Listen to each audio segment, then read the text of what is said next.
আচ্ছা, আমরা 7 নম্বর প্রশ্নটা একবার পড়ি।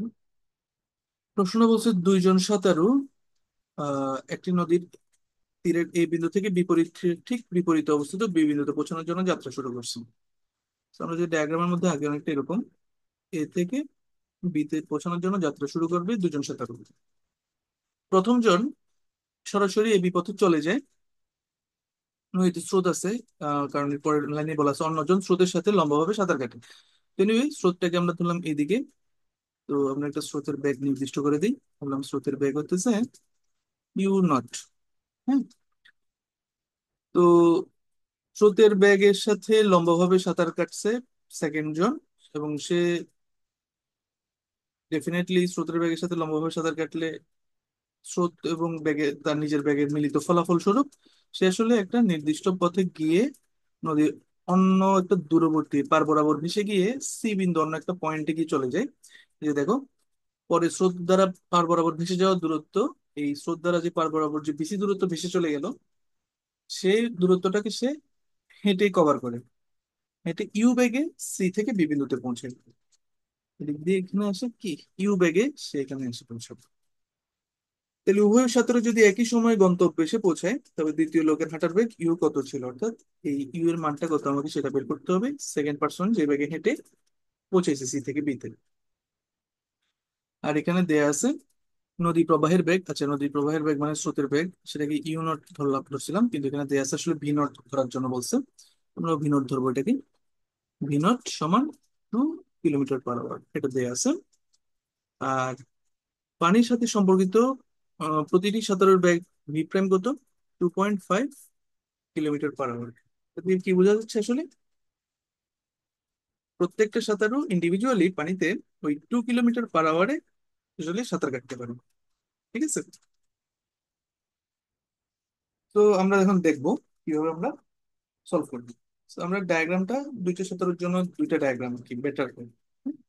আমাদের স্টোরি বোঝা শেষ। এখন দুই সাঁতারের জন্য দুই ডায়াগ্রাম আঁকি। প্রথম সাঁতারু এ থেকে বি তে যাবে। এখন স্রোত আছে এখানে, স্রোতের বেগ আমরা এই বিন্দুতেই আঁকি। ধরলাম স্রোতের বেগ এদিকে, সেটা কি, ভি নট। স্রোতের বেগ যদি এদিকে হয়, তাহলে সোজাসুজি যদি যেতে হয় তাকে, তাকে অবশ্যই অবশ্যই নৌকা চালাতে হবে এইদিকে। তার ব্যাগটাকে আমি বললাম ভি প্রাইম, যেহেতু দেয়া আছে প্রত্যেকটা সাঁতারুর ব্যাগ হইতেছে V prime, 2 kilometre per hour. সাঁতারুর বেগ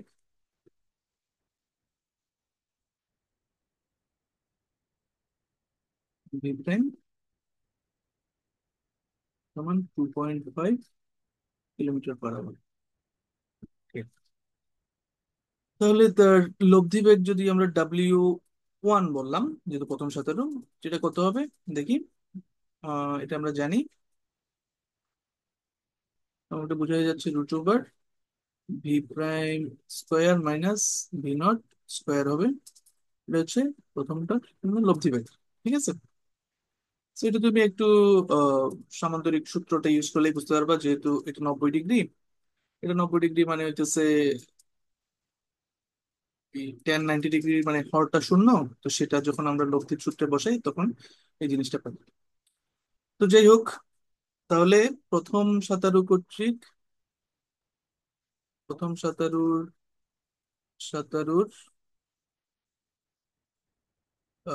নদী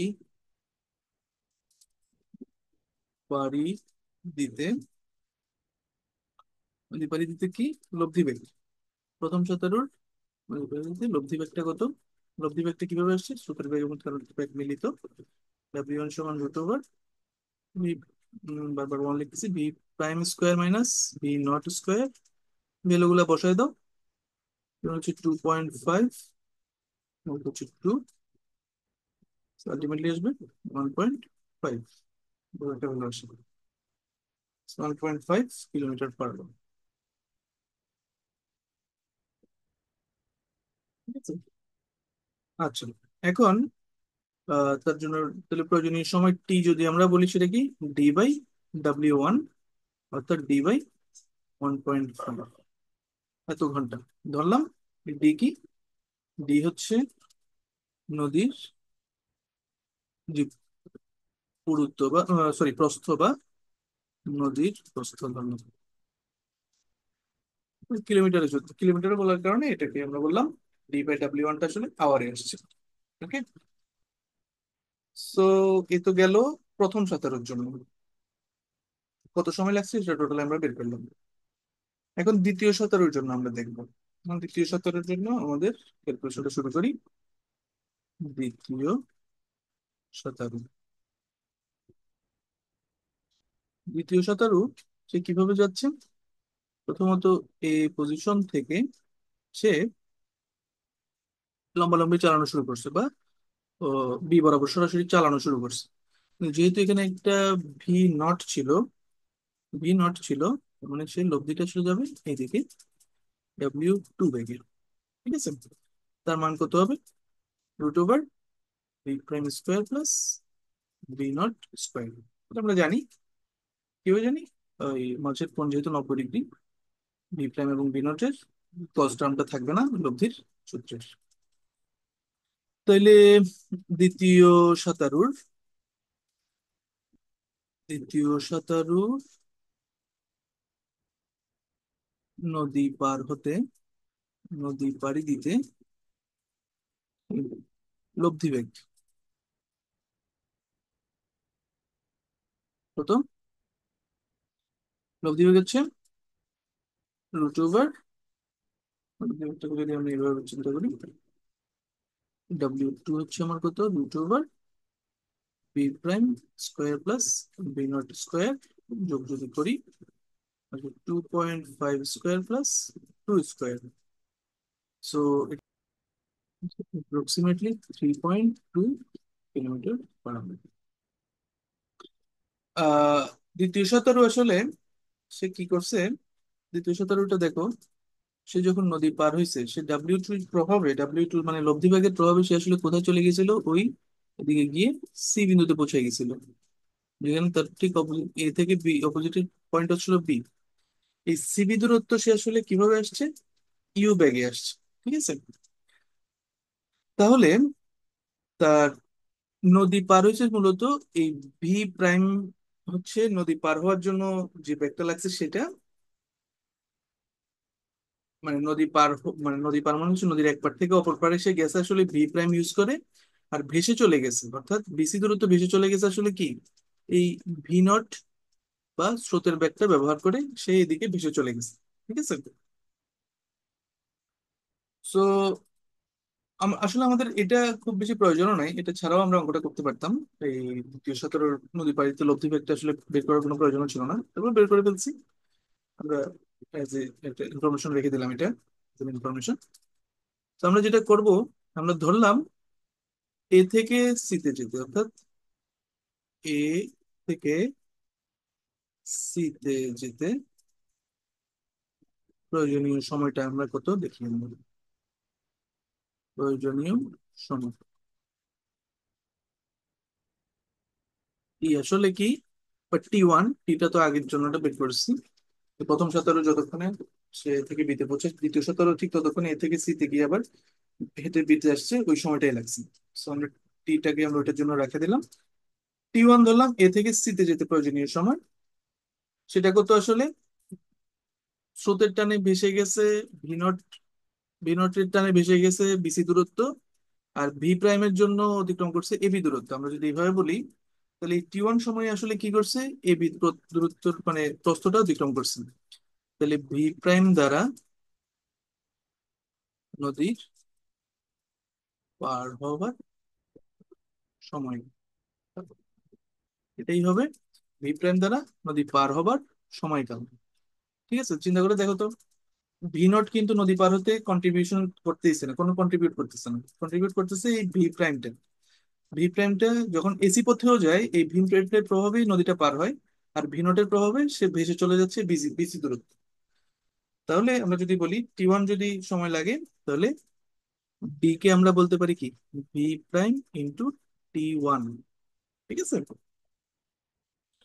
আর বিসি দূরত্ব অতিক্রম করছে আসলে কার জন্য?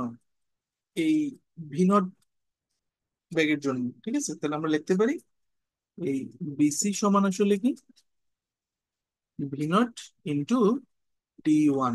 ঠিক আছে, বিসিটা হচ্ছে V naught into T one. এখন ইন্টারেস্টিংলি আমাদের সি থেকে বিতে আসছে আবার ইউ বেগে, তাই না? ইউ বেগে আসছে। তো আচ্ছা, আমরা যদি এইভাবে লিখি, বিসিটাকে আমরা বলতে পারি না ইউ ইন্টু, কত সময় লাগছে, ধরলাম টি টু সময় লাগছে। এটাকে আমরা বললাম টি টু হচ্ছে কি, সি থেকে বিতে ইউ বেগে হেঁটে আসার সময়কাল।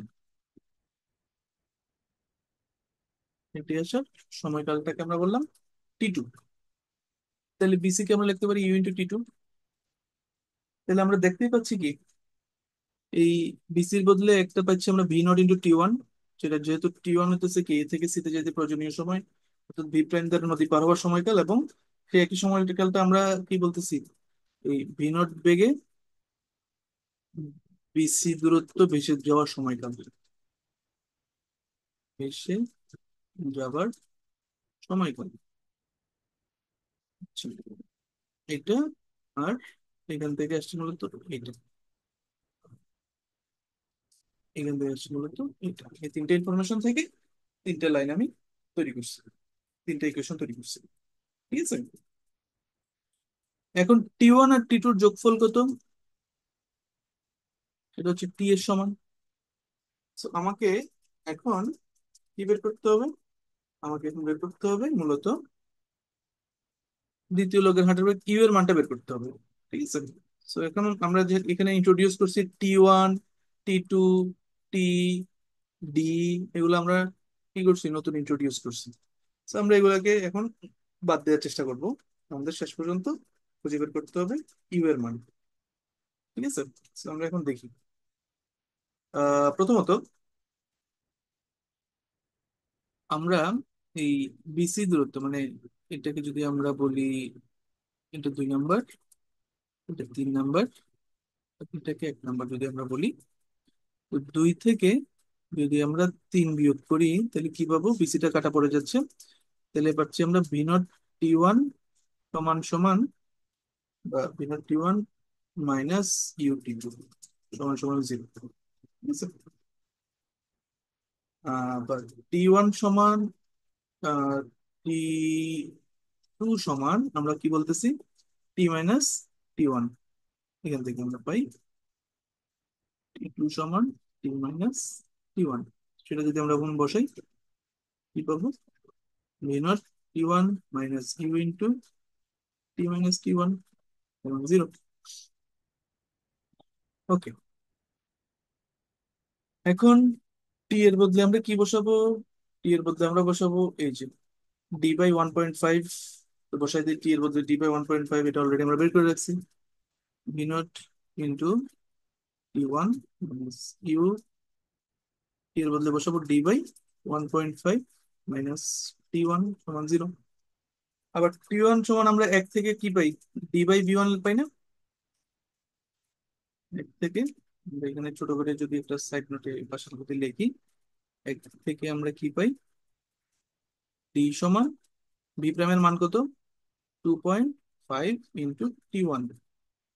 তাহলে টি ওয়ান সমান আমরা পাই d/2.5।